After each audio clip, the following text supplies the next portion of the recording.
Hi there, if you've clicked on this video, then you're either running a small group and working in ministry at your church, or you're a pastor trying to develop programming for junior high and high school students. Just in the way of introduction, my name is Floyd Godfrey. I've been a licensed professional counselor for the past 23 years in the state here, working with counselors, teaching them on developing adolescent programming, on running groups for teens, and have been doing that for a number of years, and now currently work as a mental health coach and consultant in the state. And I've been in and out of church ministry for the past 30 years, multi-denominations, different churches, and really gained some experience there and weaving the two together, how to effectively facilitate groups within a spiritual Christian context. These videos, 6 videos, are really a response to other leaders, ministry leaders, small group leaders asking me from time to time, what can I do? How can I effectively run a group? What do I need to know? So we're filming these videos in an effort to help you in your leadership, whether you're the small group leader or the pastor in developing your programming.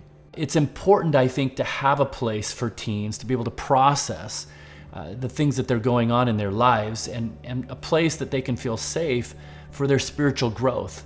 And so having effective groups and effective ministry to support the kids in their growth is really important. Proverbs chapter 17, verse 17, many of you may know this verse where it says, "A friend loves at all times and a brother is born for a time of adversity." How do you develop that sense of brotherhood? Well, small groups is a place where you do that. Also, Proverbs 27, verse 17, we've all heard before, as iron sharpens iron, so one man sharpens another. One of the best places for that to happen and learn how to sharpen one another is in a small group setting. So when you're developing groups for teens, you're going to address different unique needs and challenges, and every group will have different challenges. You're going to have to consider age groups, how you divide them into their different developmental ages and groups. But you also need to be aware that the kids have a lot of need for connection, and this is especially pronounced during those teenage years. They have a strong need for bonding and a sense of belonging with their peers that didn't happen in elementary school. So remember, as you're developing the programming, that you're going to be addressing unique needs and challenges of the teens. They're going to have developmental needs that have to be addressed. So what the junior high kids needs is very different than what the high school kids will need. They have ongoing needs for connection, especially during teenage years. The need to belong and be a part of a group and to feel like you're connected as a teenager with other teens is pronounced. It's strong. And it didn't happen during elementary years, so you're gonna have to address some of those kinds of things. Be cautious as you develop the programming that you don't become too structured or rigid about things that you then leave those needs to the side. So for example, you may have a freshman who's not a believer. He comes to group and his friends are all sophomores. If you become so structured that he can only go to a freshman group, he may never come back to group. So you may have to have some flexibility in there somewhere to be able to accommodate the needs for connection, developmental needs. Similarly, you may have a very small ministry and you have all the high school boys or all the high school girls together just in one group because it's a small group. What your freshmen, 14-year-olds will need is going to be very different than the conversations and the needs of your high school seniors. Developmental differences are there. So you have to accommodate some of that and consider how you're going to adapt that. So what makes an ideal group leader, just as a way of introduction? My experience has been that an ideal group leader is capable of light banter with the kids. He or she can laugh and joke around with them, play with them at camp, do some things, but they're also life experienced enough and mature enough that they can set boundaries and be directive when necessary. They don't want to be so playful that they're just one of the kids. So they've got to be able to play but also set boundaries. I think an ideal volunteer also will understand the dual dynamic of being a group leader and a mentor. You have to understand transference that walks into the group. So just to explain that a bit to you, you may have, for example, a young man who comes into your group and he doesn't have a father figure in his life. So he's walking into your group immediately with transference toward you and may see you as a father figure. And it's not a bad thing, but you just have to be aware of that and that energy that might be there. Or on the other side of the coin, you might have a young man or a young lady who comes into group and she's been abused by her father figure or his father figure. And so they come into group and they've got walls up with you immediately because they have this transference of bad experiences with adult men or adult women.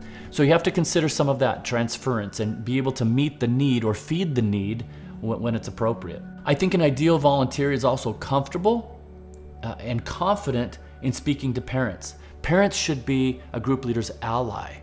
And so I need to be as comfortable talking to the parents as I am with the students.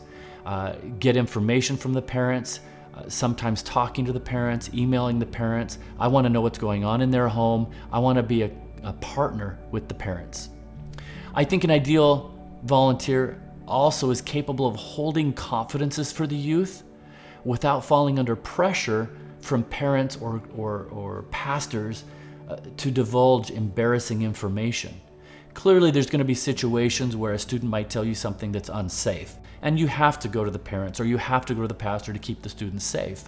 But there's other scenarios where a student might tell you something that's really embarrassing or fills the student with shame, and there's nothing unsafe about it, but it's embarrassing.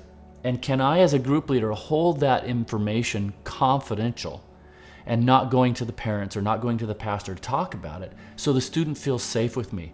If I can't do that as a leader, chances are that student will no longer open up.